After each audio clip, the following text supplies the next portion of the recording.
For the first time. Amir Khan put up a great effort tonight.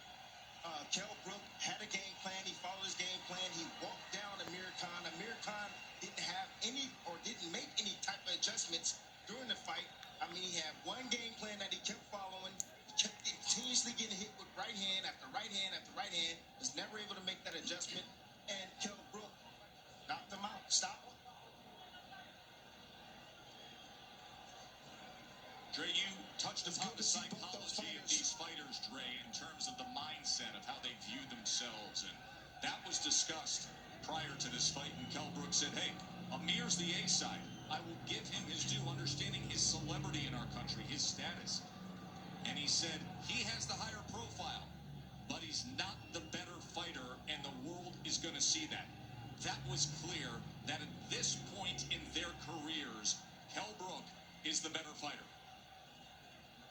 Well, he's the better fighter, and he has a lot more in the tank, and I don't mean he should go fight for another 10 years, but on a scale with Amir Khan, he was the fresher guy.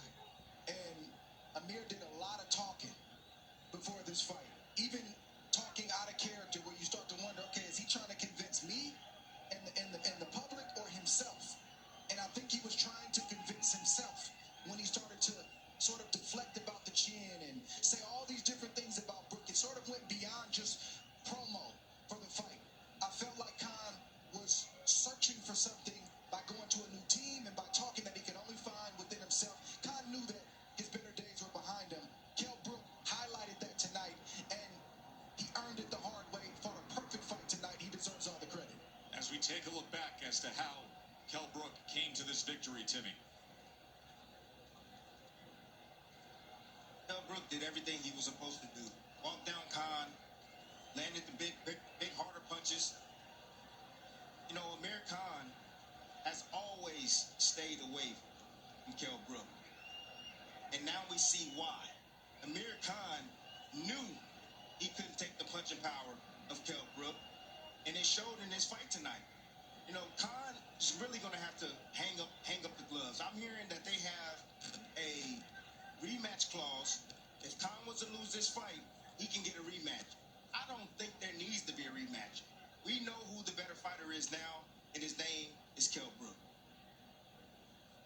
Final CompuBox numbers really emphasize how much the power punching was effective for Kell Brook, and it started very early on with the power jab and the straight right hand. It continued with the overhand right in the second round, the right hand late in the third round, and when all was done being tallied by CompuBox, he landed 64 of 154 power punches thrown.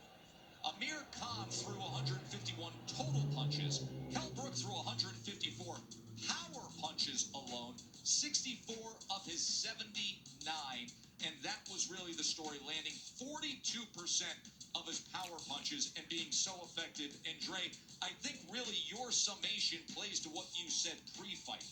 He was patient, yet very aggressive, and that was the balance of keeping the emotion where it needed to be, but still being the power punching aggressor just in control that worked.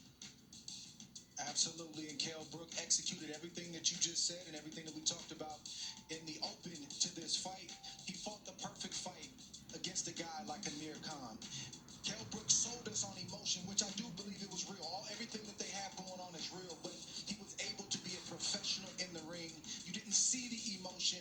He was poised all night long. In fact, in the walk to the ring, I saw Kell Brook very composed and very within himself, and I saw Amir Khan taking multiple deep breaths, talking to himself. So the moment I think got to Amir Khan, he came out very jittery, made a lot of extra movements, and Brook knew I'm the bigger puncher.